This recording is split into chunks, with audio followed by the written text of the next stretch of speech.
January 6, 1994, Derek Harper was traded from Dallas to New York, and he fit right in where Doc Rivers had until he got hurt.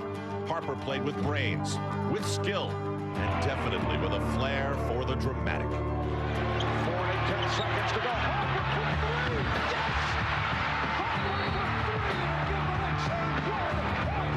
Yes! It was remarkable how fast he became a team leader and spokesperson, almost an extra coach to the younger players of the group.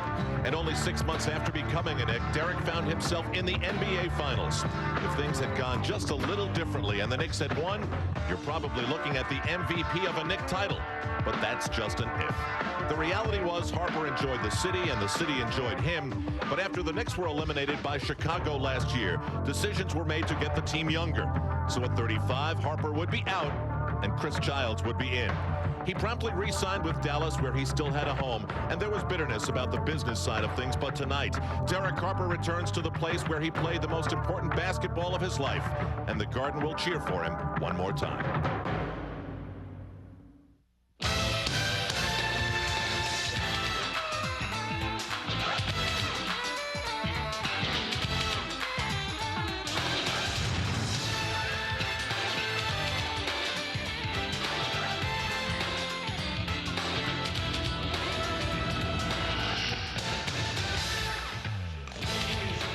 In their golden anniversary season, MSG is the network of the Knicks, and we welcome you live to the world's most famous arena. The Dallas Mavericks are in town, and that means Derek Harper's back, and the New York Knicks will be riding their 10-game home winning streak to still try and challenge the Miami Heat. The Knicks are 23-9, and as you turn things over to the Midwest Division of the NBA, you see the plight of the league and the Mavericks, because they're 10-19. They've lost 8 of 10, and they're still talking playoffs, just a couple of wins out of the playoff picture.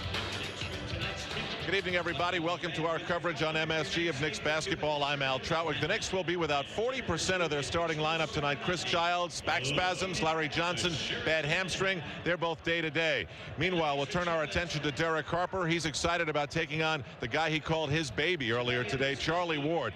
That's a big part of the storyline as we turn it over now to Marv Albert and John Andres. Marv? All right, thank you, Al. And for Charlie Ward, John, it will be very strange going up against the man that he calls his mentor. Charlie coming off a very strong game in the absence of Chris Childs against Milwaukee on Sunday night. And I don't think that Derek Harper thought that he would be in the role of a starter in making his return to Madison Square Garden tonight. But he's in the starting lineup due to the recent trade of Jason Kidd to the Phoenix Suns. And they're a game or so away from handing the starting job over to Sam Cassell. In the meantime, Derek Harper, at age 35 in the starting lineup, has been doing a terrific job. It's now 8th game of his starting role now tonight. Against Seattle, he was on his game. That was a recent win for the Dallas Mavericks, and Derek Harper had a terrific game. Still driving the ball, still shooting the ball well, and leading his team, and real happy of his life in Dallas. Over the last 7 games, all starts, 13 points a game, shooting the ball very well for Derek, and his assists are right up there. Those are big numbers. The steals as well, and the minutes are big time for Derek, and he's capable of handling it. And there's Derek saying hello to our former teammate. A lot of goodwill there. Those are two very tough competitors. Let's see what happens in a few minutes if they'll be as friendly as they are right now. All right, Derek, a very popular guy with teammates and fans through his short tenure as a New York Knick. And for the Knicks tonight, as Al mentioned, Larry Johnson sitting out with that pulled hamstring. So rookie John Wallace will make only his 2nd NBA start. It's taken John a while to get back into Jeff Van Gundy's thinking, but he has in the last 4 games, and he's done good things over the last 4 games. John is out here getting ready for his game. He knows he's playing tonight. Big difference in warm-ups when you know you're going to start a game. And he looks like he's really focusing. He's very capable. He's not just a scorer. He does a lot of good things. And what a fine opportunity for John Wallace to show Jeff Van Gundy that he deserves more playing time. All right, so it is Derek Harper making his return to New York. The Dallas Mavericks and the New York Knicks will be back with the introduction of the lineups in a moment.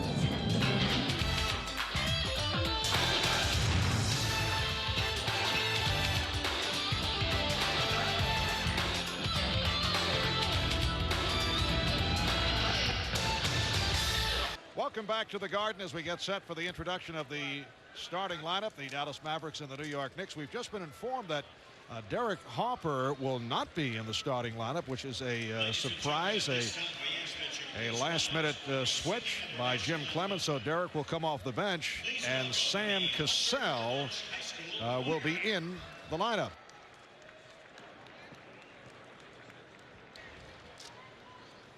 And right here we're set for the singing of our national anthem.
The Hunter College High School Choir. Nice job by the Hunter College High School Choir. And now we're set for the introduction of the starting lineups. Good evening, everyone, and welcome to Madison Square Garden, the world's most famous arena. Tonight's game features the Dallas Mavericks and your New York Knicks. The head coach of the Mavericks is Jim Clemens. The assistant coaches Butch Beard, Jack Nolan, Charlie Parker, Bob Salmi, and Lanny Pettyman. The trainer is Roger Hines. And now for the Mavericks starting lineup.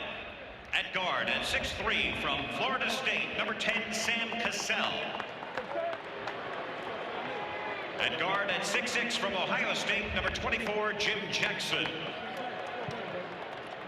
At forward at 6'8" from Florida State, number 21, George McLeod. At forward at 6'9" from Oregon State, number 45, A.C. Green. And at center at 7 feet from North Carolina, 00, Eric Montross. Again, a surprise that Derek Harper is not in the starting lineup. The Mavericks going with Sam Cassell. Now the introduction of the New York Knicks.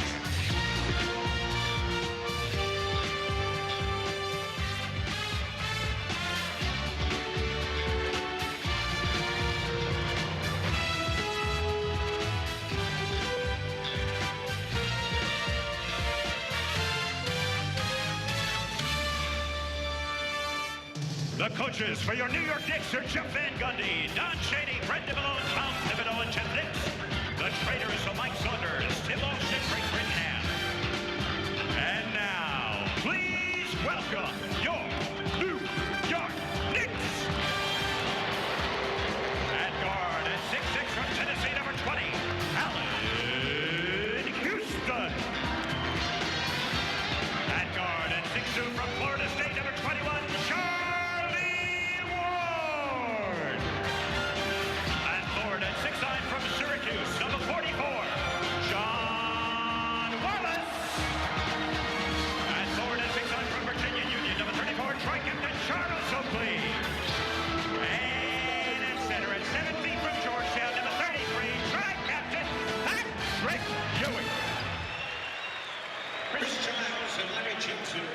So the Knicks at 23-9. They've won 4 of the last 5, 7 of the last 9, going up against the Mavericks, who have won 10 and lost 19. And there's Derek Harper, who spent first 10.5 years of his NBA career with Dallas, then moved on to the Knicks, did a terrific job in New York.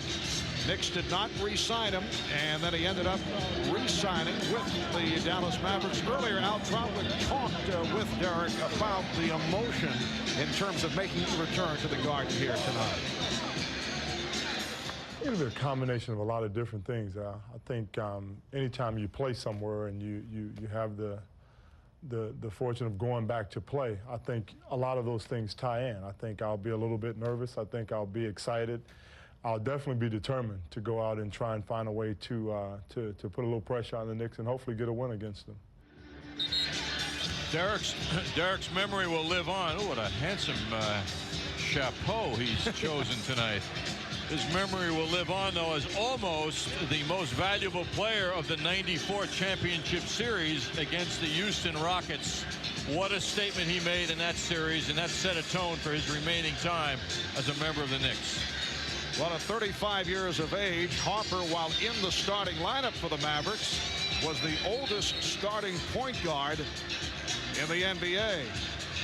And the Jason Kidd trade, as we mentioned, putting him in the starting lineup. But as you mentioned, Jim Clemens, the head coach of the Mavericks, said that eventually he would put Sam Cassell as the starter. But it's surprising that he would do it here tonight in New York. The Knicks control the opening tip. The Knicks are going without both Larry Johnson and Chris Childs, sidelined by injury. So Charlie Ward in the starting lineup along with John Wallace. And Allen Houston able to get it going. The officials tonight, Louis Grillo, Bill Spooner, and Ronnie Nunn, the Dallas Mavericks, who come off a Saturday night loss at home to the Portland Trail Blazers. Here's McLeod. That was a two-point shot, foot on the line, kept alive by A.C. Green. And here's Sam Cassell for 3. Mavericks 3 and the Knicks 2 on an errant inbounds pass from Ewing. We almost had our first injured celebrity. Ray Liotta just took a ball in the head as his head was turned, talking to his guest, and that ball bounced right off him. Yes, he's trying to explain it now to all those who are sitting around him. Jim Jackson, A.C. Green able to field that blocked shot, and a foul is called. Ray saying I would have had it and paying attention. Right. Something you would have pointed out in a similar situation. I would have been frustrated just like him that I didn't catch the ball and kind of look cool, you know. Foul committed by Charlie Ward. Cassell being guarded by Ward. They played together in the same backcourt at Florida State. Ward knocked it away. Ward able to control the dribble. What a play by Charlie Ward. John Wallace for Patrick Ewing, and it's broken up. Stolen by McLeod. Ewing wasn't in balance properly to receive that. Cassell fired up the 3, rebounded by Wallace. Charlie Ward had a strong game Sunday night in the victory over the Milwaukee Bucks. 10 points. But Charlie played 43 minutes, the most he's played this season, and Ward able to hit from downtown. Charlie never shows emotion, but he's got to be feeling some special emotion against Sam Cassell. Both those guys know each other so well on and off the court. The Knicks with a 5-3 lead. Here is Jackson.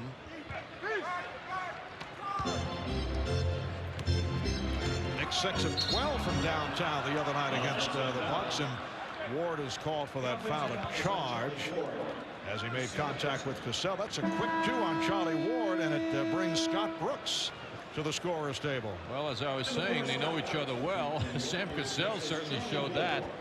He read Charlie's mind. Well, this is bad news for Charlie and the Knicks now. Yes, Chris Childs not dressed for the game due to muscle spasms in his back.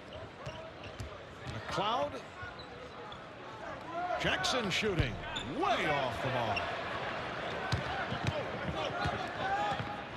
Allen Houston for 3. Jackson gets back. Oh, look out. Run into by Houston, who hit the deck. We have seen time and again that when the Knicks start the game distributing the ball, moving, exchanging the basketball, giving everybody a touch before they shoot, it seems to set the tone for a game. That rush shot by Allen Houston was not wise, and unfortunately for him, he even got injured on the play as a result. He landed hard on his right arm. He's trying to shake it off. Head coach Jeff Van Gundy over to check it out. Not a good start here for the Knicks. Charlie Ward picks up the early fouls. Allen Houston landing on his right arm, replaced now by John Starks. Here's another look at it. Well, the rush shot by Houston opened up an opportunity for this team to run, and they did. And they got the ball to Jackson, who's a big, strong guy. I mean, that's a backcourt man, but look at the body on the guy. And in wrestling for the ball, Houston couldn't get it and then fell down on his hand, and he looks like he's hurting. 22nd timeout taken by the Knicks.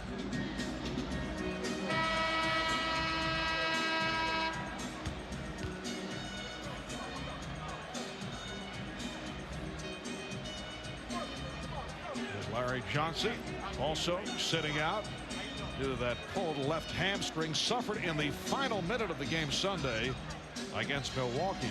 Followed that big shot. He hit that big three that told the Knicks that the game was theirs. That was a tremendous emotional shot for Larry to hit. And Jim Jackson cuts it to a 5-4 lead. Jackson hitting 1 of 2 at the line.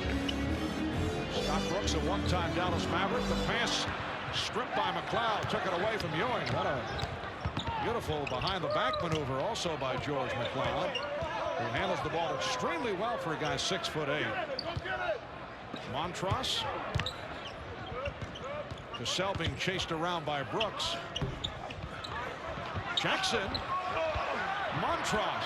And the Mavericks lead by 1. The Knicks don't have to fear Montross generally on offense, but they must keep a body in front. That's where he will hurt the Knicks if they don't block him out.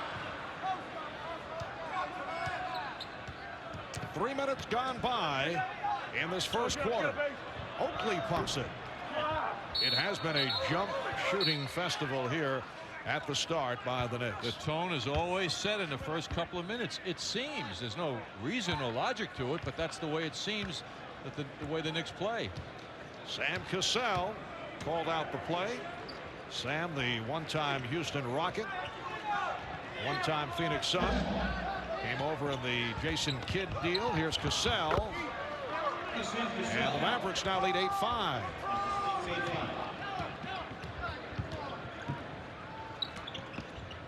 Oh, look out. John Starks off balance. Did not expect that pass. It has been a series of sloppy plays that have given opportunities to the Mavericks. Travel called on Jackson. And the Knicks will get it back. This is the first of 2 meetings between the Knicks and the Mavericks. Jim Clemens, head coach of the Dallas Mavericks, one of his assistants, Alfred Butch Beard, former New York Knick, former Knick assistant, former head coach of the New Jersey Nets, former color commentator here on the MSG Network. Ewing. And back comes Cassell. Here is McLeod. There's a man you can't give a lot of looks to in the jump shooting situation, because he can make them. I believe that was meant as a pass. John Starks looking over at John Wallace, indicating that he was trying to get the ball to him, and we'll give that to John Starks.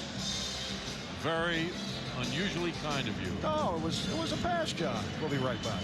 Well, this is a Dallas Maverick team that has done a lot of shuffling since a year ago when they went 26-56 under Dick Motta.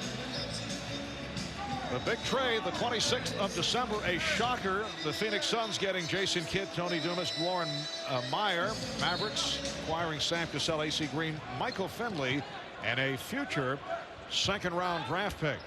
Now Patrick Ewing, who has not seen much of the ball here in the early going, is able to hit. That's only his second shot attempt. Mavericks now lead 8-7. Patrick had to really extend with Montrose leaning on him, or certainly creating a lot of difficulty for Ewing, but he was on target. AC Green being played tightly by Charles Oakley. Shot clock at 5. Nice lead pass, but Ewing there for the rejection. Starks. Yes. He did it in the face of Jim Jackson. Knicks 9, Mavericks 8. 6:45 remaining in this first quarter.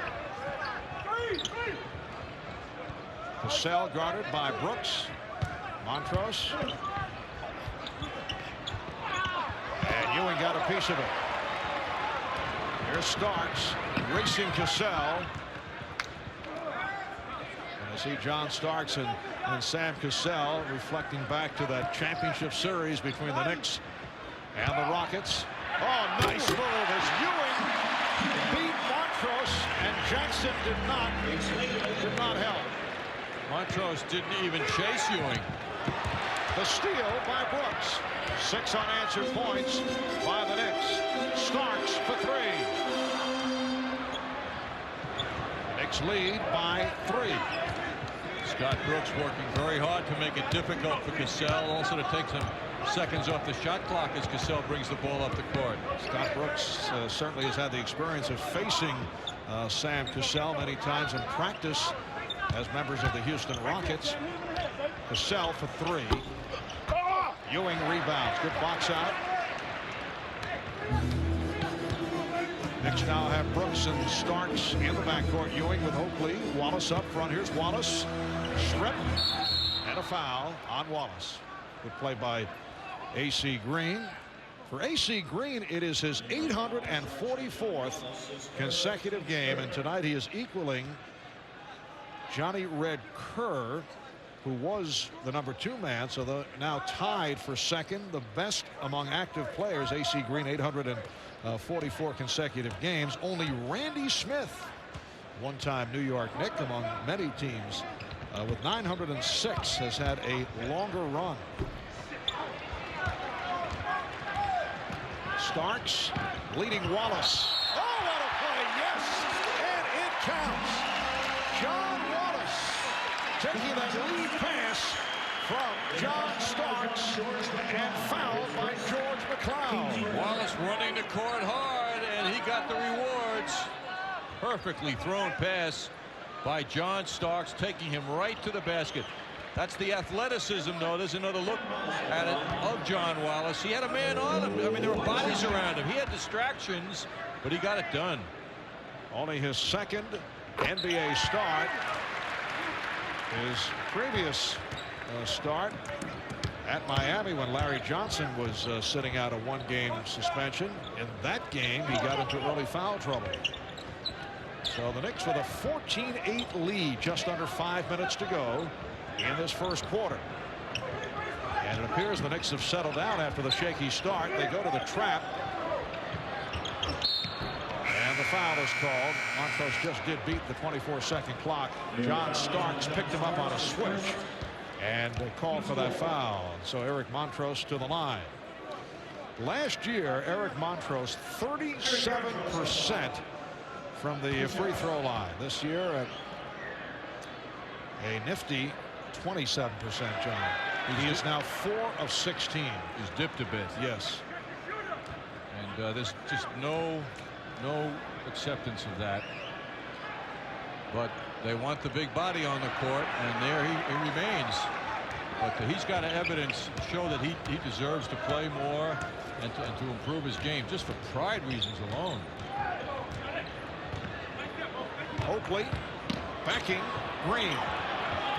Pulling his way. Oh, Oakley went down, and a foul on AC Green. It's a rare move by Charles Oakley. He doesn't usually force the issue around the basket. Most unusual to see him do that. It's as if Charles was angry and just determined to force his way in and get a shot. It seemed to be a personal move against AC Green.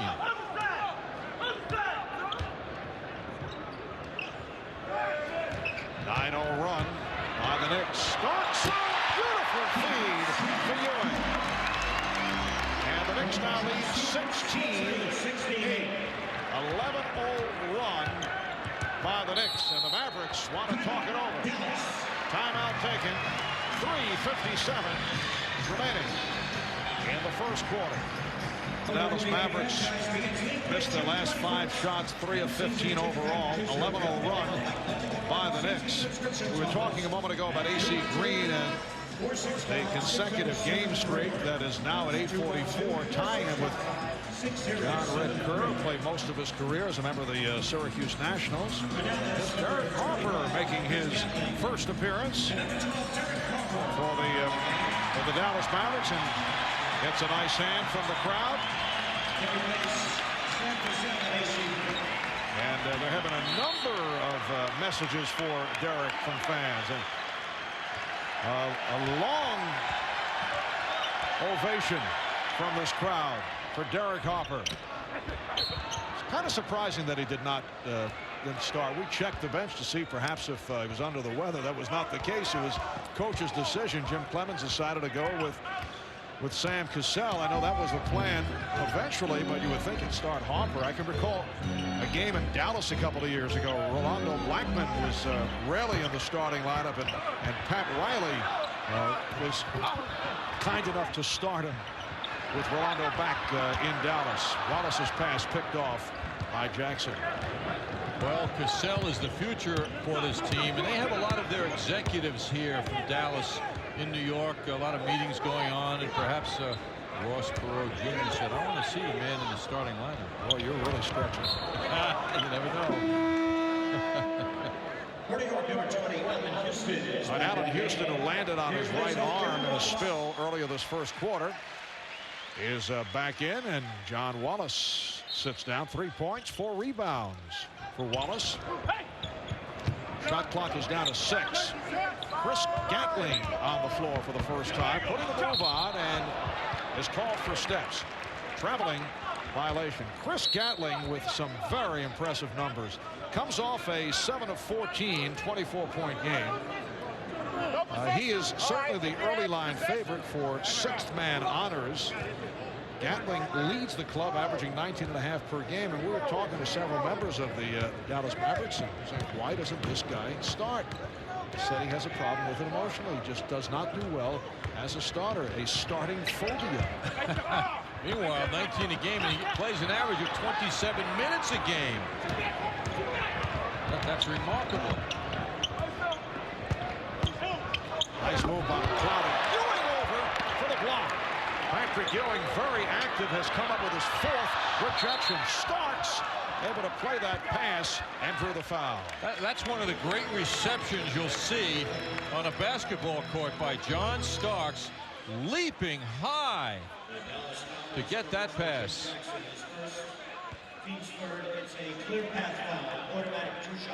Automatic 2 shots, clear path to the basket foul committed by Jimmy Jackson right there. That's a call you don't see very frequently. Yes, it's been a while. How about that catch? So Starks to the free throw line. 2.5 remaining in this first quarter. Well, excuse me, Marv. The Gatling situation about his mentality as a 6th man actually stems from his days with the Golden State Warriors with Don Nelson, who sold him on that 6th man mentality. And I must say he did a very convincing job. But it hasn't affected Gatling's play, that's for sure. Boy, you look at box scores with him over the last couple of months, and he is up there all the time. Crowd reacting to the hustle of Scott Brooks, able to get to that rebound. The Knicks with a 17-8 lead. Ewing. Offensive foul. Called away from the ball. It's on Oakley, trying to box out. So the Mavericks get it back. They've missed their last 7 shots. The Knicks with a 12-0 run over the last 6 minutes. Harper putting moves on Brooks. Harper. 2 minutes. And And the save by Oakley. Starks whipping by Harper.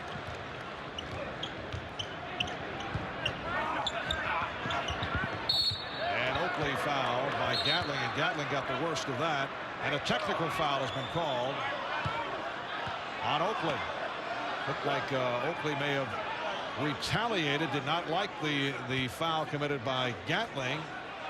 And here's another look at it. Boy, the officials, Ronnie Nunn, jump right in on that. You can see Gatling showing the effect of that left to the face. You know, Charles Oakley is, it happened so quickly.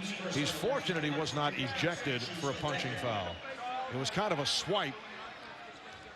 And it was so quick. Charles showing the quick hand there.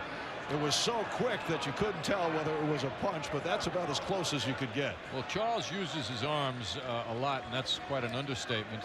And he had the misfortune, but Gatling had the greater misfortune of getting it where he did. The misfortune of hitting him in such a sensitive area. And Charles fortunate that it was not considered to be a punch. Turnover number 8 committed by the Knicks. Look at the Mavericks, 3 of 18 from the field. It's the Knicks with a 17-9 lead. Derek Harper looking for someone on offense who's going to move, and when he stopped with Brooks guarding him, he just saw 4 stationary Mavericks, nobody moving, so there's nothing too dramatic he could do with that basketball except flip it to Gatling. Illegal defense called for the first time against the Knicks. And a substitution being waved on. Buck Williams will check in for the first time. Replacing Patrick Ewing. 6 points, 4 rebounds, and 4 blocked shots.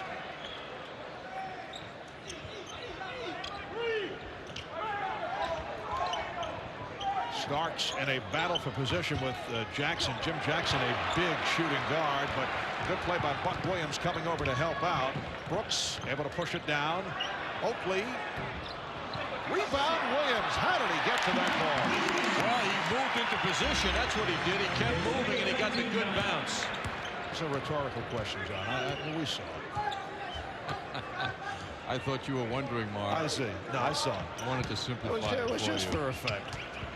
Dallas has missed the last 8 shots, make it 9 straight, and the Knicks now lead 19-9. Starks, and a foul call. Foul on the Mavericks. It is on Gatling, and here comes Oliver Miller, replacing Eric Montrose. And look at Oliver Miller. John, he is listed at 310 pounds. 6'9". You could hear the murmur from the crowd as he checked in. Yeah, those poor knees.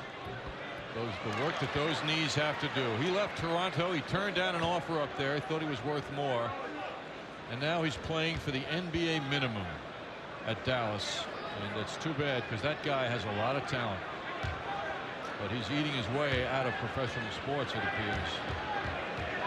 This is the second coming of John Williams. Yes. And another guy with tremendous talent. John Williams of the LA Clippers, and then Larry Brown gave him a shot with the Indiana Pacers. And Oliver Miller can shoot. He's a good passer. Just lost the ball. Good tackle. Yes. And his call for the foul. When you think of a guy who has the potential to make so much money as an athlete. Well, if you looked at his talent, as we have seen over the last couple of years, you see Miller chasing Buck Williams. You'd say there's a guy at this point in his career could easily be making $3 million a year. Perhaps double that. Who knows what the situation would be had he been in shape and the timing of everything. But Jerry Colangelo, I know he gave up on him in Phoenix after a couple of years, but I don't recall him being quite this heavy. And you would think, and I'm sure Jim Clemens is working on him. Clemens comes from a disciplined background, and he wants to be a successful coach. So you know he's not soft pedaling the guy. Boys in the truck. in the control room, I should say, questioning the 310 pounds. That's the Oliver Miller program weight. 20 seconds remaining in the quarter. Gatling. Knicks 21, Mavericks 9. Just a Scott Brooks reacting at the last instant. The Dallas Maverick low for a quarter this season, 10. They did that twice. They have 9 right here. Houston, yes. 9/10 of a second remaining. Jimmy Jackson fires. Just a horrendous quarter for the Mavericks. 18-1 run by the Knicks to conclude matters. Back at the Garden in row 1, seat 1 with Ray Liotta, who stars in Turbulence, opens Friday at a theater near you. And I don't want to sit next to you on a flight anytime soon. No, I play a nut job in this one. I'm definitely over the top. Ray, we love it when celebrities come to the Garden and get involved, touch the ball, feel the ball, get in the game. You had that opportunity earlier. Yes, I did. I was reaching down for something, trying to clean up, being a good citizen. You got me right in the head. Quickly, what did doing 8 men out and playing shoeless Joe Jackson do for your appreciation of professional athletes, if anything? It was Field of Dreams, not the. But it was about the scandal. Well, it's just so hard what they do. It's just amazing. The dedication and things. I mean, I just tried my hardest just to get, swing the bat. I can't imagine doing it all the time. It's a lot of work. Okay, look forward to seeing your movie. Thanks. Good to see you. Thanks. Marv, Ray Liotta. All right, thank you, Al. Derek Harper drawing the foul, and he will go to the line as the second quarter gets underway. Dallas 3 of 21 from the field in the first quarter. They missed their last 11 shots, and the Knicks 9 of 17. Only 9 points for the Mavericks in that first quarter. That's a low for the season for the Mavericks. And here is a former Maverick, Herb Williams, coming on for Charles Oakley. So Herb getting some playing time. 3 minutes the other night against Milwaukee, and early entrance here tonight. The least points allowed in a quarter by the Knicks this season, 8 against the Los Angeles Clippers. Charlie Ward is back, picked up a couple of fouls early, and then was replaced by Scott Brooks, who did a nice job. And Ward being guarded tightly by Harper. He threw it away. McLeod on the intercept. Well, Derek Harper has served as a role model for Charlie Ward. And now Harper is called for a bombing violation and gives it right back. The Knicks with a 23-11 lead on the Mavericks, and a delay of game warning on Derek Harper for tossing the ball away. Charlie Ward has had so many positive things to say about the role that Derek Harper has played in his NBA career. Oliver Miller on the rebound. Ward refers to Harper as his mentor. Well, Gatling got the step. It counts. And the foul committed by Buck Williams. Gatling won the baseline. And when that happens, the defensive man doesn't get help usually. That's why you never want to surrender the baseline, because nobody can help you. Gatling with a nice quick move to the basket.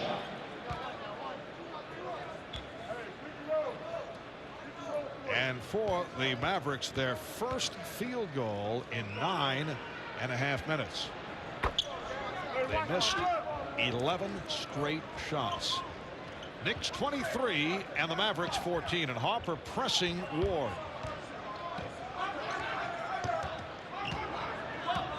Ward and Houston and Starks in a 3-guard alignment, along with Herb Williams and Buck Williams. Here's Starks for 3. So John Starks with 8 points, and the Knicks are up by 12. Gatling. Wild shot by Gatling. Buck Williams gambled, went for the pass, and Gatling got the step. It was amazing there was no foul on that play. Knicks 26 and the Mavericks 16. Ward passed on the 3 and then had it knocked away, stolen by Harper. Gatling off the fake. Gatling. Gatling with the rebound and foul.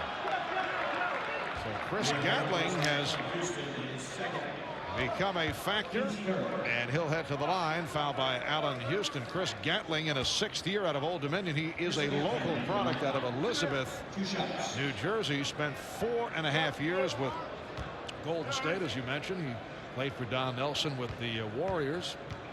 Dealt to Miami last February on that deal with Tim Hardaway, Kevin Willis, and Bilbo Coles. Gatling's numbers are very impressive this year. His career numbers on the left and this season's numbers on the right. Wow. Plus 10 points a game. The rebounds are up. The minutes are up. And they'd be up further if he chose to start. Knicks lead by 8. 2 minutes gone by in the second quarter.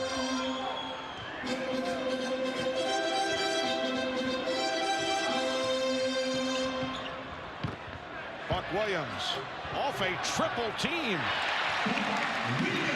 Buck's second field goal. Knicks 28, Mavericks 18.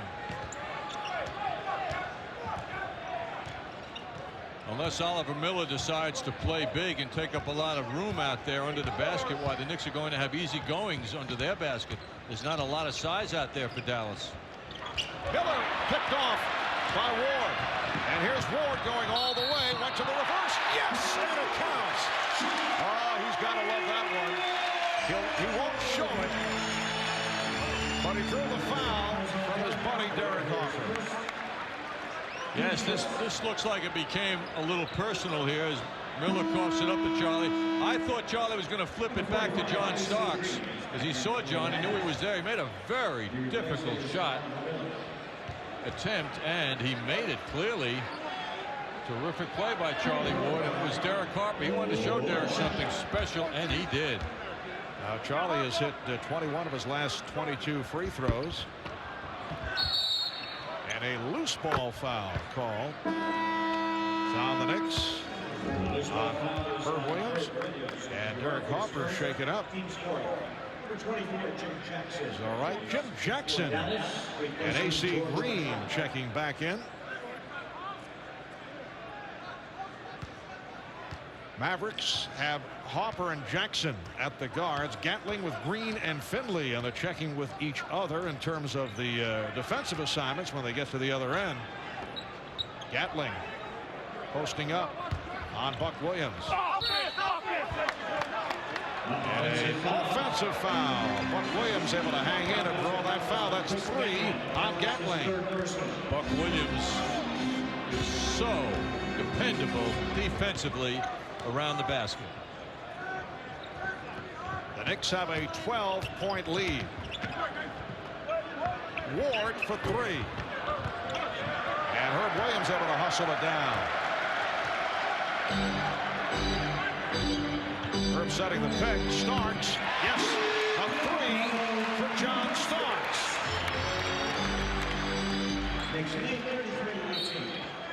Now the foul is called on Buck Williams. Little pop from behind offered up by Buck as Chris Gatling tried to set up. Knicks over the foul limit. So Chris Gatling will shoot 2. Jamal Mashburn, who has been a forgotten man. In fact, there has been much trade speculation concerning the New York City product, who was the 4th overall pick in the draft back in '93 out of Kentucky. Made it back this year from a serious knee injury. Played only 18 games last year back from surgery. You can see in the early years of his NBA career, averaged 19 and 24 and 23 in a limited role, but shot only 38%. And this year, not getting the time, averaging just 9 points per game. In December of '95, when he had the knee operation, it was due to deterioration in his knee. Most unusual for such a young player. And then when he came back, he missed training camp and then finally got into play when the season began. He had a broken cheekbone. Compliments of Lloyd Vaught at the end of November. Buck Williams with a series of moves and draws number 4 on Chris Gatling. And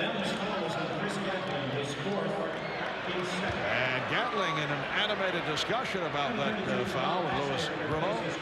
So it's 4 on Gatling, who is the top offensive threat of the Mavericks, and he is very upset. 4 fouls in 8 minutes. Well, the odd thing is that he was given an opportunity to get that 4th foul with all of this time left in the first half.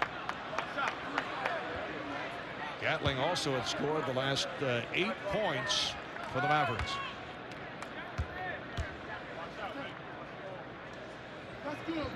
Buck Williams hits 1 of 2. And the Knicks now lead 34-19. Marv Albert, John Andres, Al Trautwig from Madison Square Garden. Knicks and Mavericks in the first of 2 meetings this season. They'll do it again in Dallas in mid-March. Overall, the Knicks have won 10 straight over Dallas. 5 straight here in New York.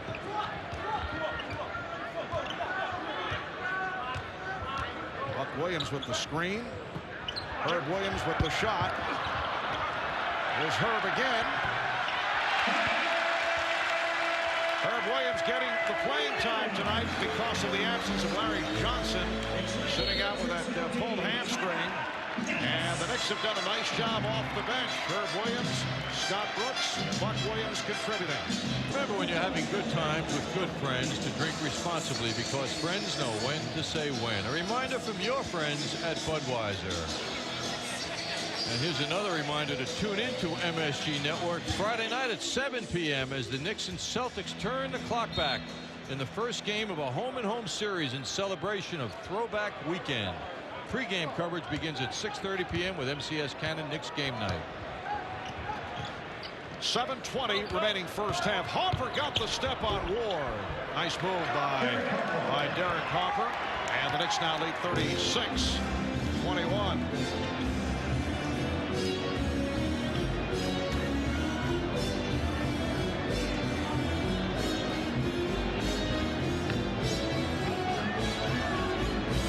Buck Williams willing down low. And rebounded by Michael Finley. Michael Finley out of the University of Wisconsin, coming off a solid rookie season with the Phoenix Suns, then was dealt for Jason Kidd. Jimmy Jackson is fouled by Allen Houston. That is 3 on Houston.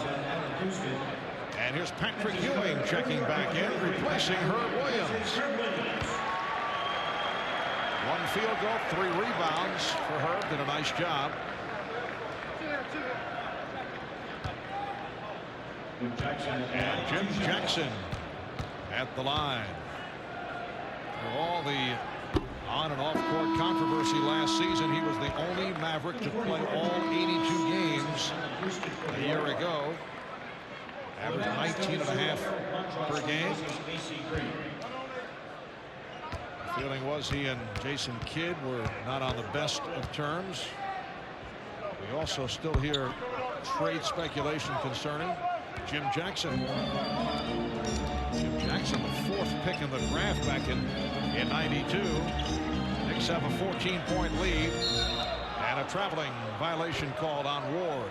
Well, with the talent of Jackson, certainly the feeling was that's where he would spend his whole career in Dallas. But now with Kidd leaving, it's been demonstrated to the Dallas Maverick players that there are no untouchables on this team, including Jimmy Jackson. 6.5 remaining first half.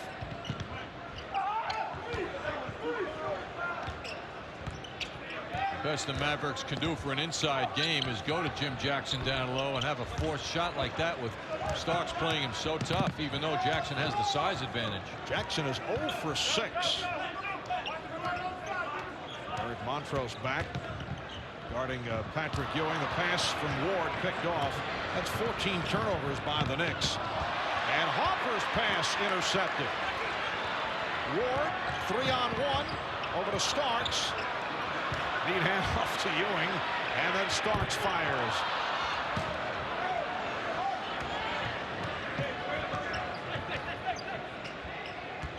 Ashburn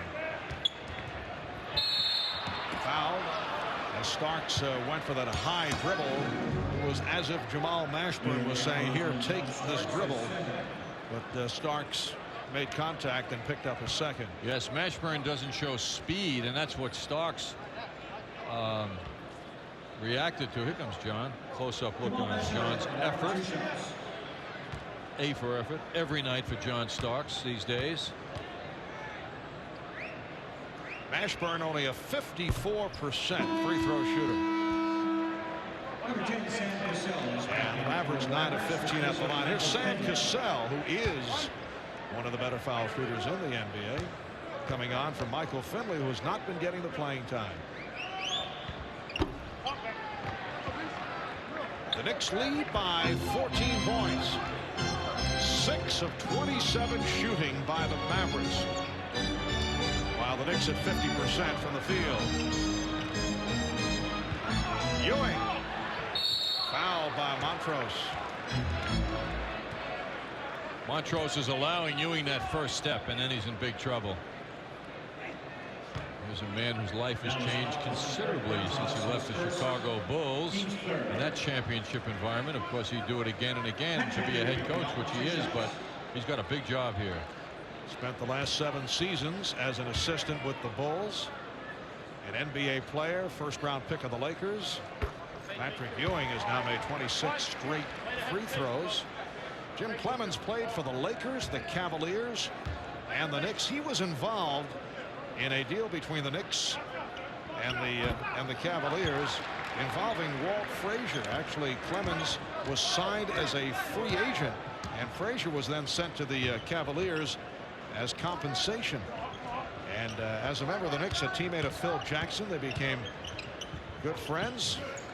Later on, it led to Phil hiring Jim as an assistant coach. And Butch Beard and Jim Clemens were on those Knick teams. Mashburn not able to hit the 3. And that led to a long-time friendship. And now Butch, an assistant under Clemens. Ewing extends to a 40-22 Knick lead. John, it all fits together. All the pieces. Does. I think the message, Marv, is to know the right people and you'll do well. Are you saying that there are no skills here, no ability? It's just strictly friendship? A lot of people with a lot of ability who don't have jobs. 18-point Knick lead with 4.5 remaining in the first half. Ewing from Ward. It's a tough one for Patrick Ewing to handle.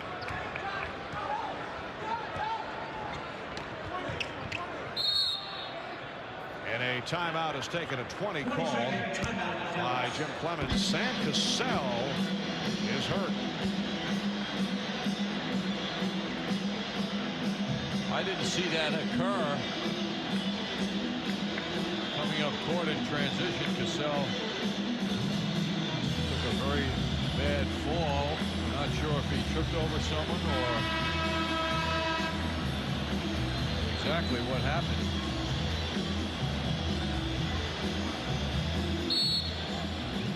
We are searching through the videotape. First, the start of the play was the lead pass intended for Patrick Ewing, and right here. It's a delayed reaction, it appears, to a collision with Ewing when he went up for that lead pass. He staggered and then fell to the floor right near half court. Well, as if the Dallas Mavericks don't have problems getting their team together to play good basketball here. One of their big acquisitions gets crushed under Patrick Ewing's attempt on that lead pass. Kind of turns around, runs up court, and you can see him bending over, and then he flopped down, and he lie there for a while. Great discomfort.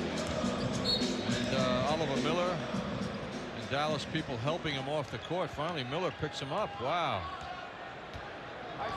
We hope he can shake that off.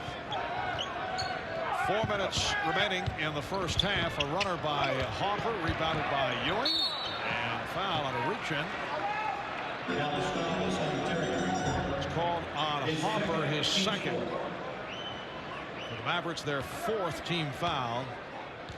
It has been just a horrendous first half for the Dallas Mavericks. They went one stretch of 9.5 minutes without a field goal. To 6 of 29 from the field overall. 21% shooting. Ewing. And rebounded by Buck Williams. Batted away by Hopper. It will be Nick Ball. The Mavericks with only 9 points in the first quarter. That a season low.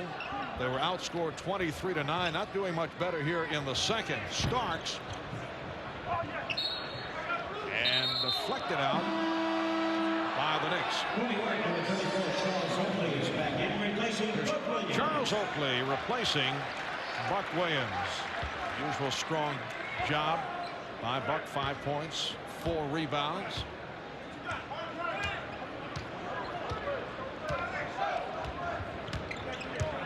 Mavericks using Montrose to set picks out high and then fade to the basket, but he wasn't a good enough target. Jackson. What a brutal half for Jim Jackson. 0 for 7 from the field. Here's Starks for 3. That is his 3rd from downtown.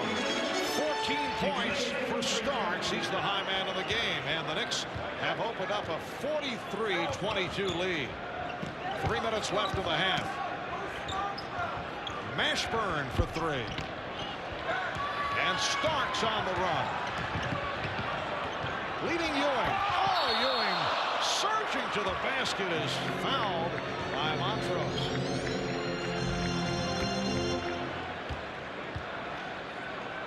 Well, Ewing feels the freedom on the court. He doesn't feel Montrose's presence until the end of the move here as he tried to dunk the ball over him.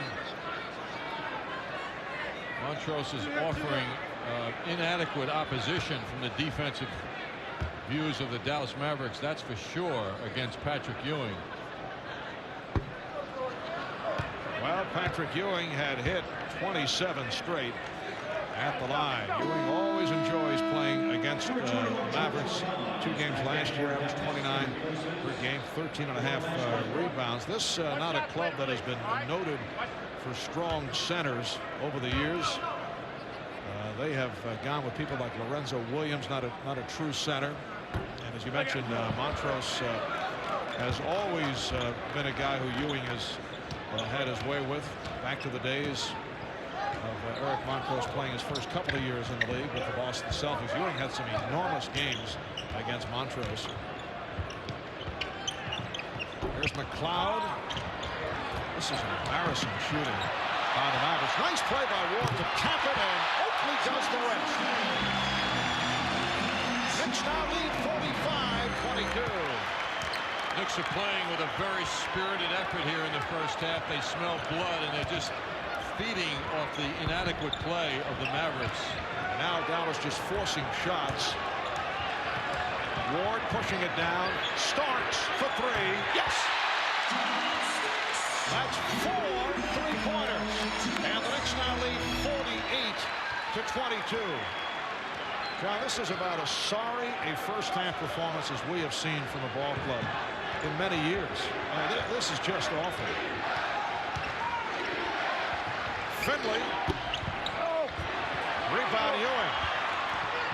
The Knicks also have had something to do with it in the second quarter. Did not play that well at the start. John Wallace for Patrick Ewing, and it continues.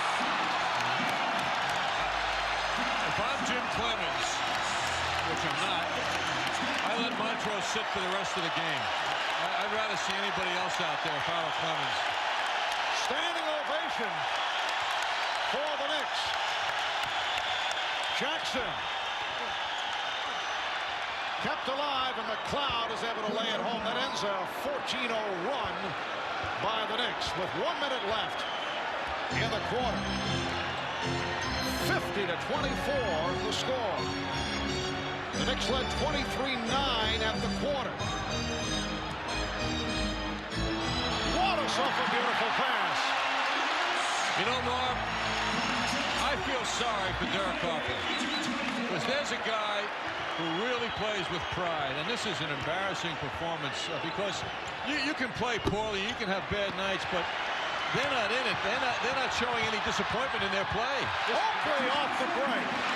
They're not playing. I mean, this is just horrible. This is a very poor reflection on the intentions of Jim Clemens.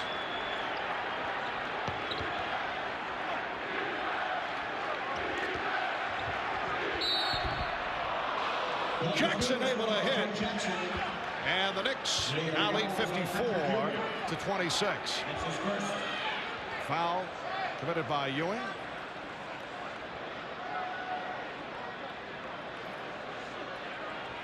Well, a moment ago, Patrick Ewing, with all kinds of room, decided to put something special on this effort.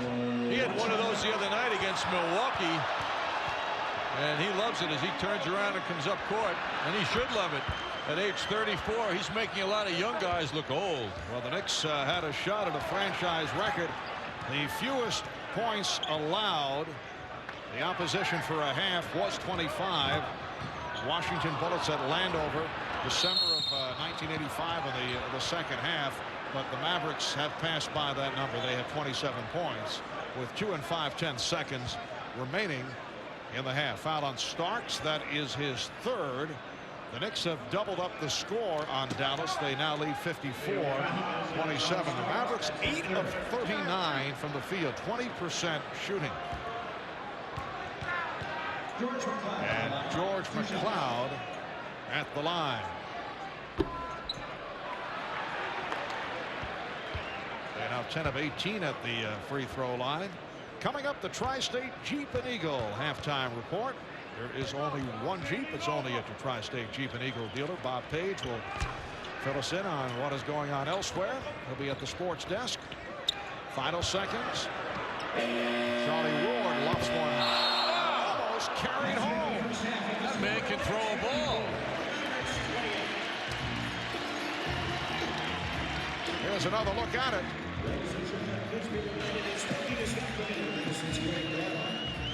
And so that is a season low allowed by the Knicks for a half. The previous low was 30 points. The Knicks at Orlando back in mid-November. The Knicks 54 and the Mavericks 28. Back at the Garden with the Knicks up big time. It was a good passing time for John Starks. Vincent Vitiello of MetLife was out there moments ago in center court to offer John and a very special New York City charity an award for his efforts. Mr. Vitiello. Thank you. On behalf of MetLife, I'm delighted to present the MetLife Community Assist Leader Award to John Starks. In addition, MetLife will donate $1,000 to John's favorite charity, Boys Brotherhood Republic. Congratulations, John. Nice job. Great. In the month of December, John offered leadership and dedication to the highly successful Empire Blue Cross Blue Shield holiday celebrations, and the Boys Brotherhood Republic has always been one of the most dear charities to the hearts of all Knicks. On we go to the second half. We'll see what the Mavs have in store for us now, Marv. All right, thank you, Al, and certainly Jim Clemens hoping they have a bit more in store than what we saw in the first half. Derek Harper is starting the second half. Sam Cassell landed on his back late in the second quarter, and his return is a question mark.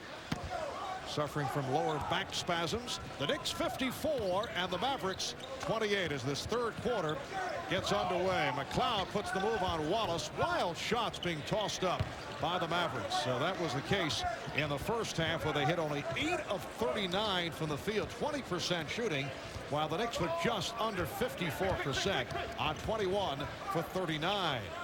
Allen Houston with the step, setting up Patrick Ewing. And it comes to Charlie Ward. Ward and Houston in the backcourt with Ewing, Oakley, and Wallace up front. Ward starting for Chris Childs, sitting out with a lower back problem. Foul is called. Foul on Ewing. A look at those halftime statistics. 8 of 39 shooting, as I mentioned, for Dallas. 1 of 12 from three-point range. Very, very sad performance, to say the least. They have to play for pride now. Forget about winning the game, although in this sport, of course, anything can happen if a team gets hot and if the Knicks drop down, but they've got to show some pride. Montrose. Blocked by Ewing. And it's a 24-second violation. That's 5 block shots for Patrick Ewing. The 28 points for the Mavs at the half equals the all-time franchise low. They had 28 in a game against the Lakers in the first half back in December of '91. And the Knicks only 3 points off their franchise record in terms of holding the opposition down. That was back in '85 when the Bullets scored only 25 points in a second half against the Knicks. Charlie Ward blocked by Montrose. Eric Montrose picks up his 3rd foul. Not only is the shooting down, as you just saw, the rebounding is also very, very poor for Dallas. 2-1 right now, 36-18 in favor of the Knicks. Oakley on a give and go. And Oakley able to get the rebound, although he was on the floor. That was unbelievable. If that ball went in, that would have been a real all-time low. And Jackson with his second field goal. He had missed his first 8 shots. He's 2 of 10 from the field. 54-30 Knicks.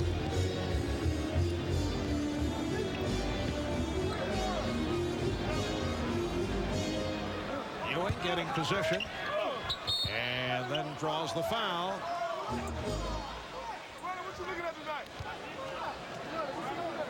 Number 4 on Montrose, so 4 apiece on Montrose and Gatling. Gatling in the first half with 4 fouls within 8 minutes. Ewing back to the free throw line. Ewing is 2 out of 4 at the line.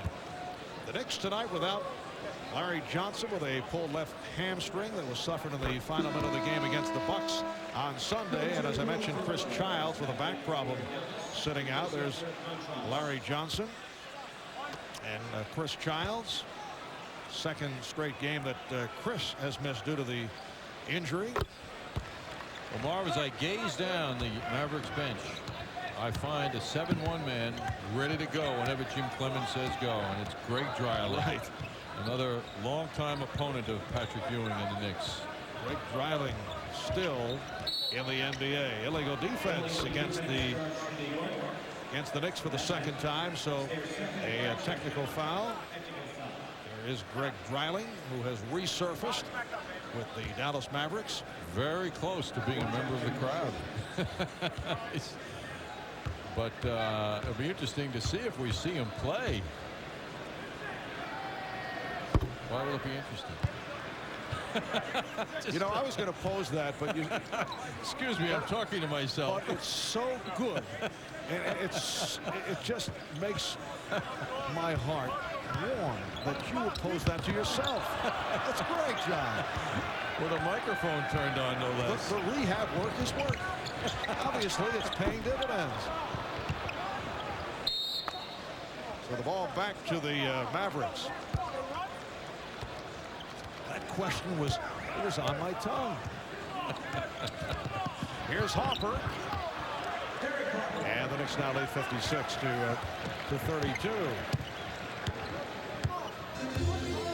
The Knicks led 23-9 after 1, 54-28 at the half. Oliver Miller now working against Patrick Ewing. That's the best defensive play of the night for a center by Miller. Houston.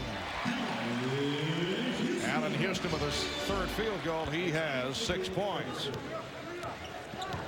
Mavericks have dropped 2 in a row, 5 of the last 6, including a 30-point loss in Portland.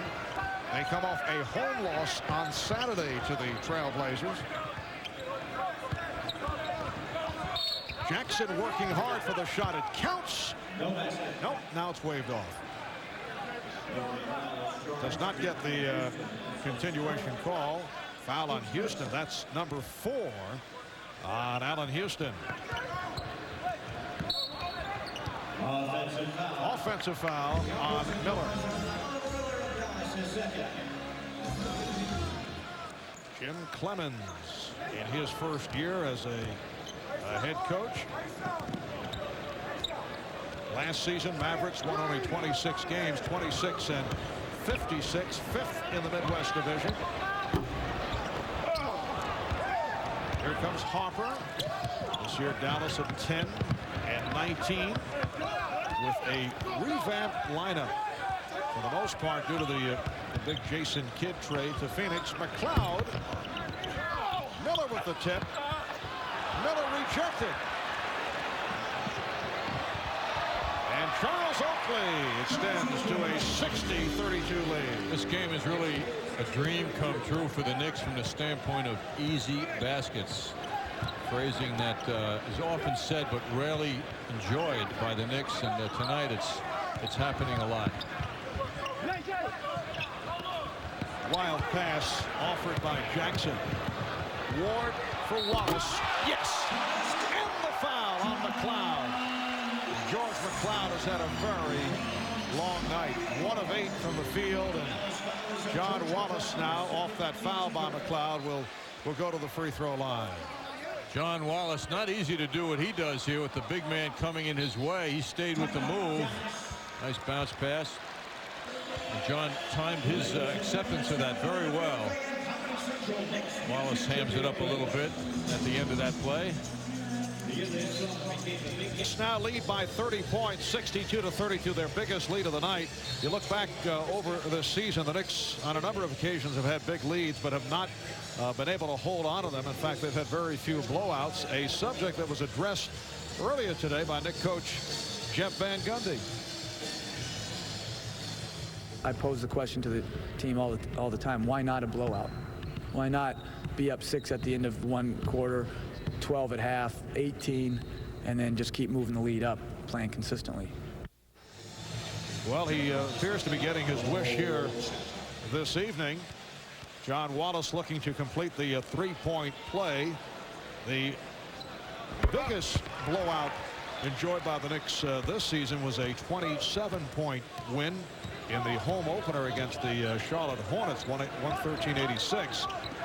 And here they lead the Mavericks by 31 points, and we have 6:51 remaining in the third quarter.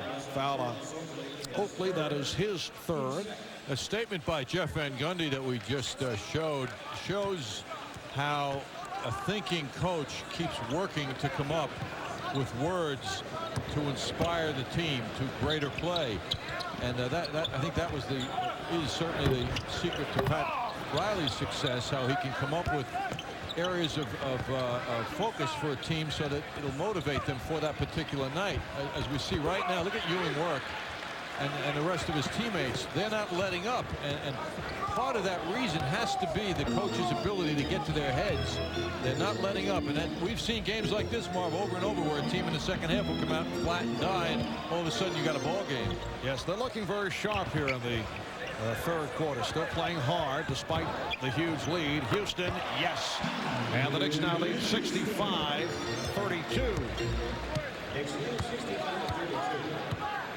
Now we are halfway through the third quarter. AC Green for Chris Gatling. So Gatling has 10 points.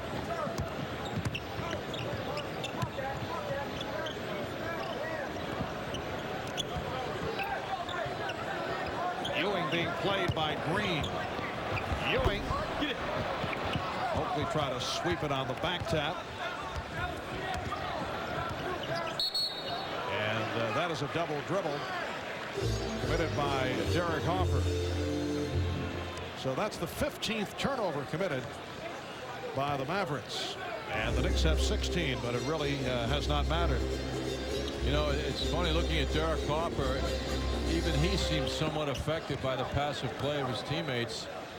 Harper, one of the NBA's outstanding competitors, but you know, it's almost like if you went over and put a microphone in his face, you'd say, that's Patrick Ewing on that turnaround. What can I do? I mean, you know, I can't do it all by myself. There's just no spark around him. It's very hard for him to motivate and get his team to play a little bit better. Just even for a club like the Mavericks, and this team that comes in at 10 and 19, 2 straight losses, 5 of the last 6. This is just a flat, terrible performance in every phase of the game. On the other hand, the Knicks playing very well, so it's a combination as Wallace extends to a 69-34 lead. John Wallace, in only his second NBA start, has 10 points. Previous start against the Clippers. Correction, earlier I mentioned Miami, but actually Larry Johnson was suspended for an incident in that Miami game, a one-game suspension that allowed John Wallace to start against the LA Clippers. Foul is called on Houston. That's 5 on Houston.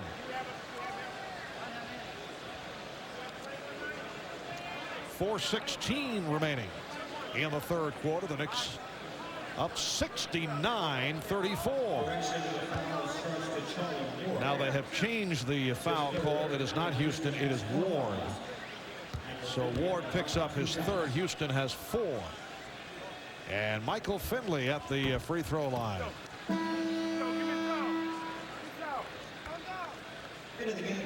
So the Mavericks are now 11 of 21 from the line.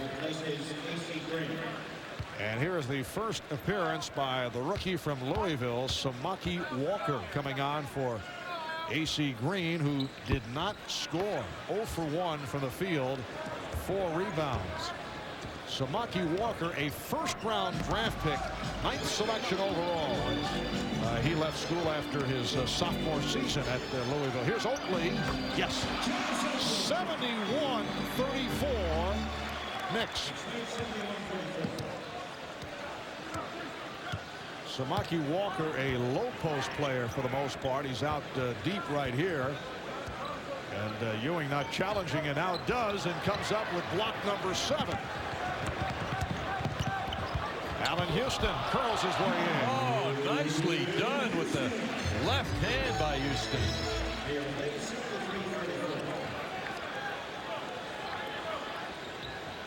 Jackson for 3. So Jim Jackson with a 3-point shot. Jackson looks like he's been doing a lot of weightlifting. Very big arms now.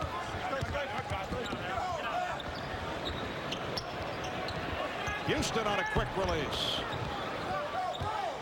And back comes Jackson. Jackson for 3. Well, it makes the score a little bit more respectable as the Mavericks finally hit 40 points with 3:01 left in the third quarter. Timeout taken by the Knicks. Al Trautwig back at Madison Square Garden. For the past few years, one of the neatest things you could do to get a sense for what the Knicks had in store that night was to go to assistant coach Bob Salmi of the Knicks, who had digitized the Knicks scouting department and highlight records, and he'd tell you exactly what was going to happen. Well, last summer he got the opportunity to go to Dallas and become the, in effect, defensive coordinator of the Mavericks. So he cleaned out his house with his wife Kim, and as bad timing would have it, they gave birth to their son Bradley after they had cleaned out their house. Well, Bradley was premature and had some health problems, and he needed a place to stay. And you know where he wound up staying? In the house of Jeff Van Gundy and his wife Kim for the month that they needed to get Bradley on track, and now he's doing fine, as he was hospitalized for that entire month, and they needed some understanding. And in spite of the fact that he had gone to Dallas, Jeff Van Gundy and his wife were there to give it to him. Marv? All right, thank you, Al, and nice to see Bob back in the New York area. Assistant coach and video coordinator for the Dallas Mavericks. And Chris Gatling gets this fourth quarter underway.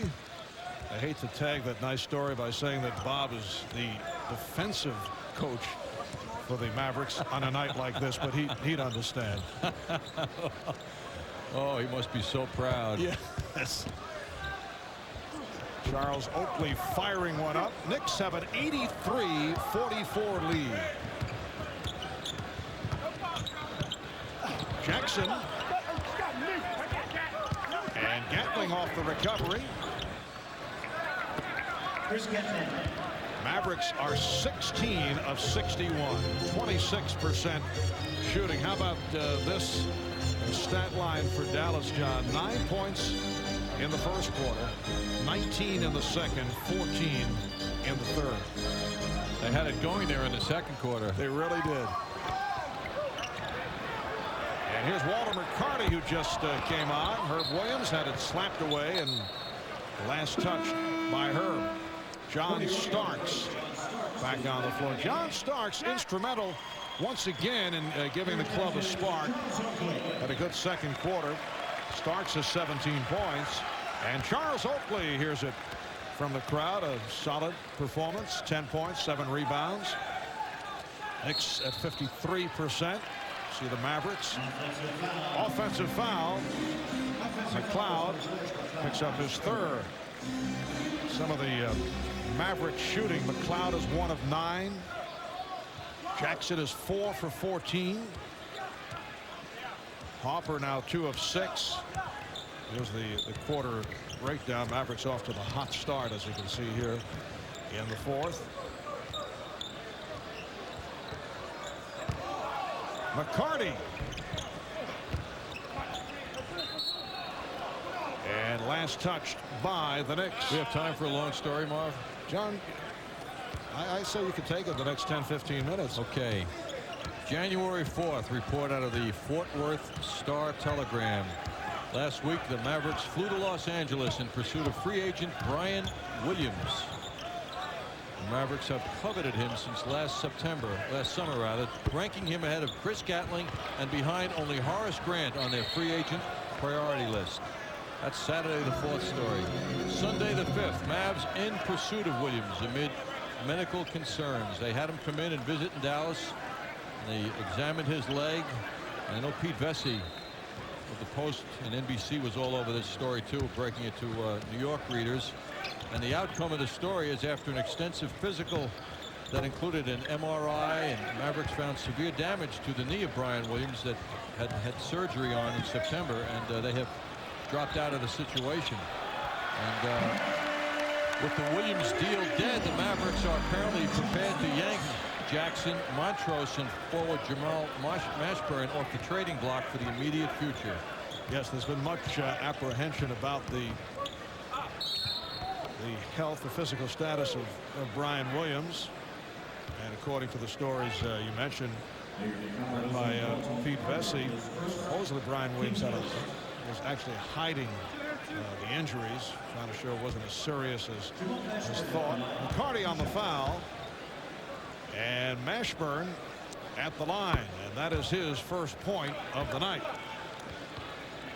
The Knicks lead 85-47. Unhappy Jim Clemens next to an unhappy Butch Beard. Offensive coach Butch Beard. That's right. Also having a fine evening.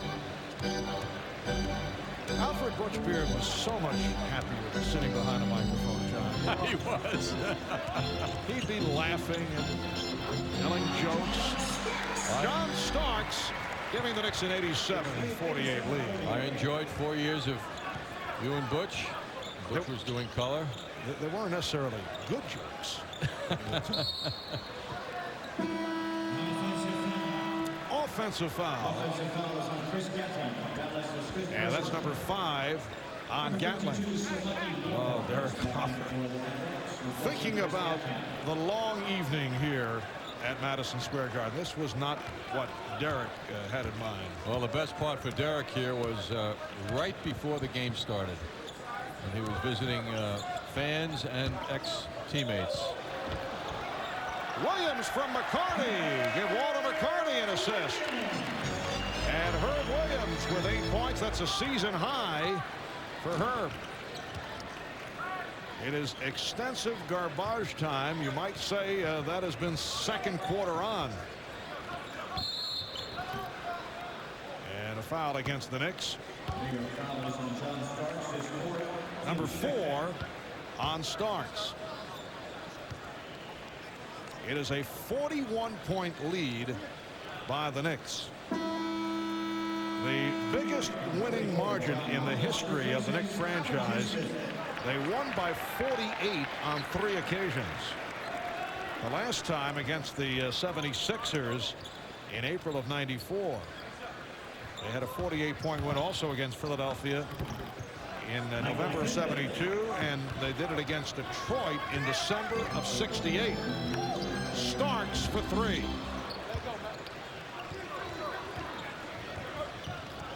So the Knicks now lead by 39 with 7.5 remaining in the game.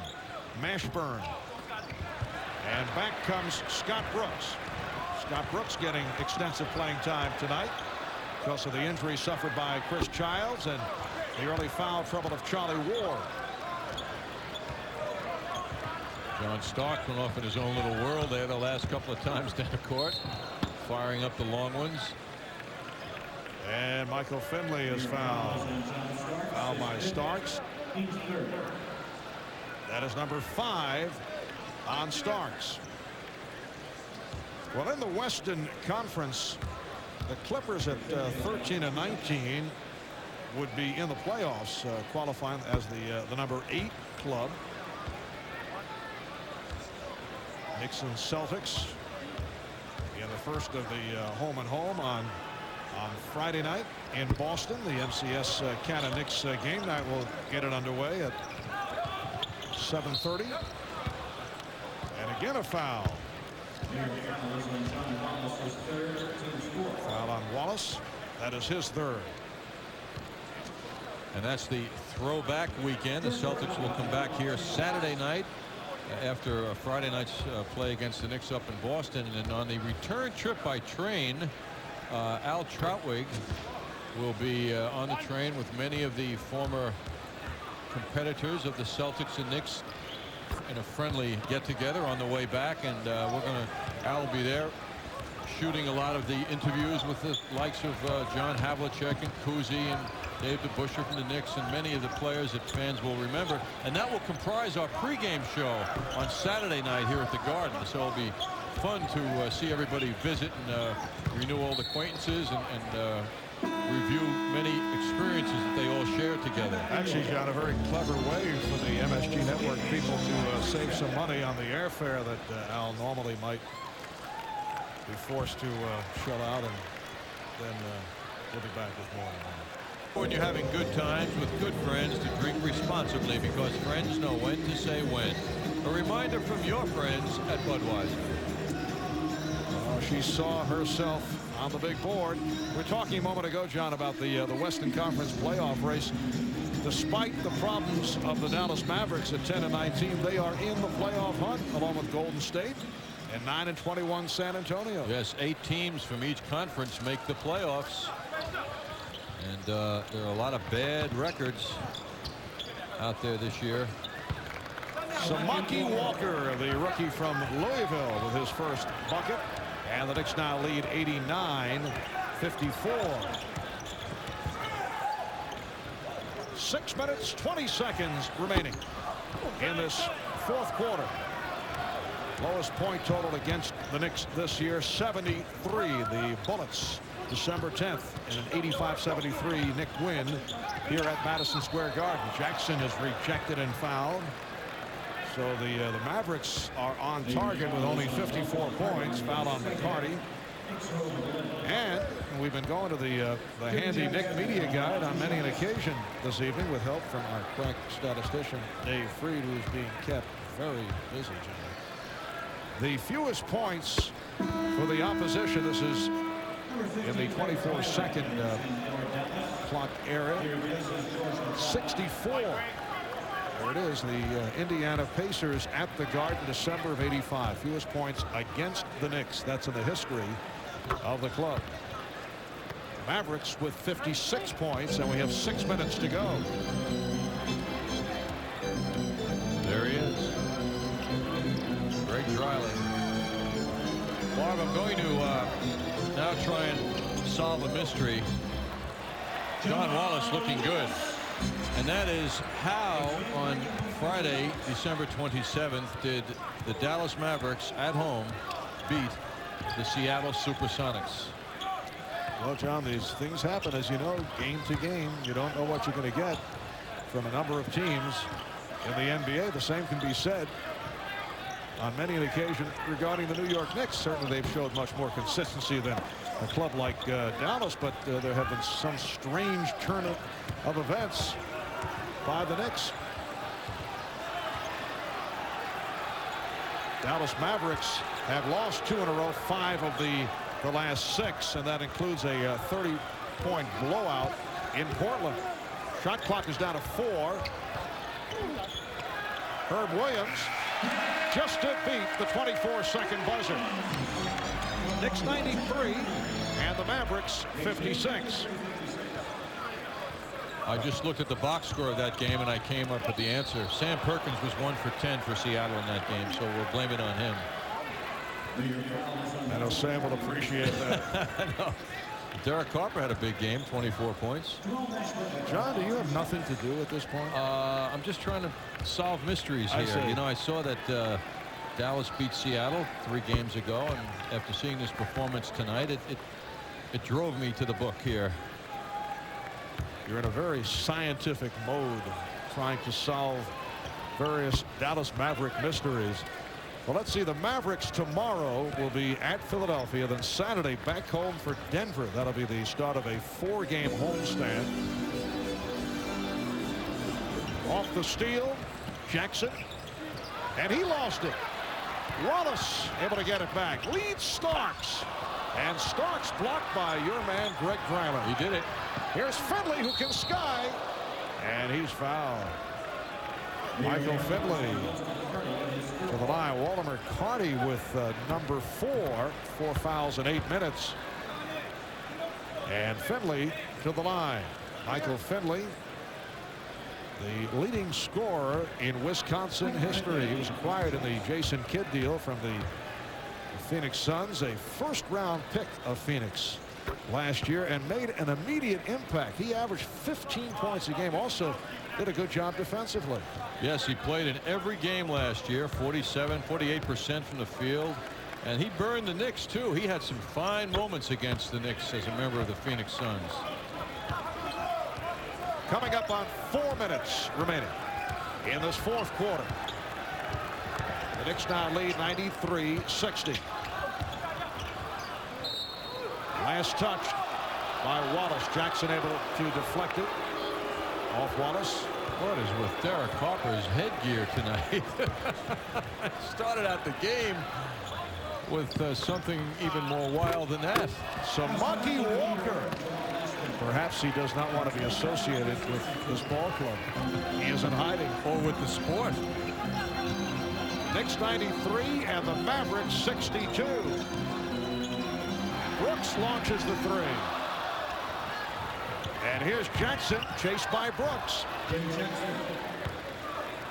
So the Knicks now lead 93-64, and a timeout is taken with 3 minutes and 39 seconds remaining in the 4th quarter.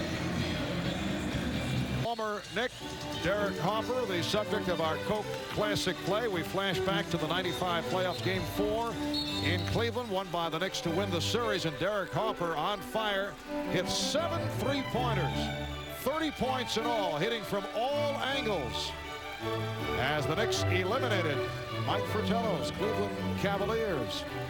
Here's Derek again for 3. 7 3-pointers for Derek Harper. But tonight a different story. 28 minutes, only 2 of 6 from the field. 6 points, couple of assists, 3 turnovers. Derek has come out of hiding now, and shook hands with former teammate John Starks. Well, Derek, the man who never made an all-star team, but I'm sure whose number will be retired in Dallas when he packs it in. Walter McCarty with his first field goal. 3:20 to go in this 4th quarter. The Knicks now lead 95-64. Mavericks had a 16-4 run to make it somewhat respectable on the scoreboard. Here's Mashburn for 3. Still they're shooting only 28%. Starks for Brooks. It counts, and the foul. Nicely run, fast break. And for Brooks, his first field goal, so every available Knick is on the scorecard. Here's a look at the Marriott Marquis sky cam of this fast break with Scott Brooks finishing the play nicely, now going to the foul line for a 3-point play. The New York Marriott Marquis, Broadway's biggest hit. 3-point play for Scott Brooks, and the Knicks 98 and the Mavericks 64. Scott Brooks, a very happy man, knowing now that he will be a member of the Knicks and will be paid throughout the remainder of this season, with the Knicks having decided to waive Eric Lechner and Chris Gent yesterday. Starks, nice move on a hesitation. And there is the feeling that Chris Jen will be picked up. Several clubs like the outside shooting, also like the attitude. And Eric Leckner also may be picked up by an NBA team. McCarty on the break.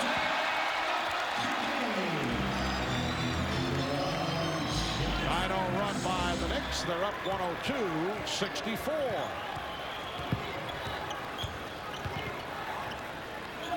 Jim Jackson. And again, the Knicks in the open floor. 3-on-2. And Starks pulls it back. Just under 2 minutes remaining in this fourth quarter.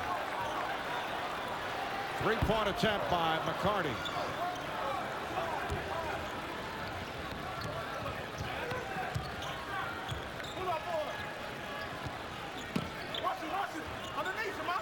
Walker being double teamed. Samaki Walker thought he was fouled. Recovered by Jackson.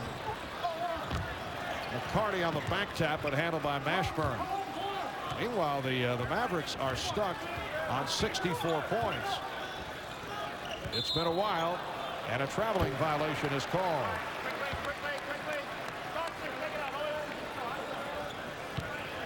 Well, following this game, the Knicks have a couple of days off in the busy month of January. Our Knicks Delta Airlines upcoming schedule will have the Knicks at Boston Friday night, MCS Canada Knicks game night at 6:30, and then Saturday back here at the Garden against the Boston Celtics.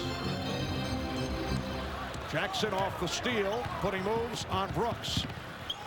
Well, the Dallas Mavericks will not go down, at least in Knick franchise history, for fewest points since the advent of the 24-second clock.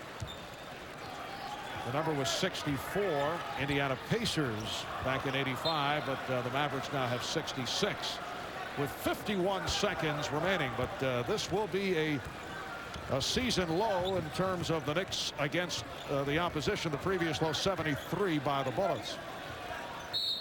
Leg block is called, and a new 24 given Dallas. But for the Knicks, a very enjoyable evening here at the Garden as they make it 5 wins the last 6 games and a record of 24-9. They'll be a half game behind Miami depending on the outcome. Miami playing Seattle tonight and trailing the Sonics by 1 in the third quarter. And you can see Samaki Walker shaken up.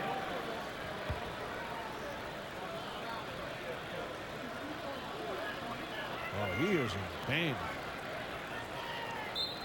Earlier, Dallas lost Sam Cassell with a back problem.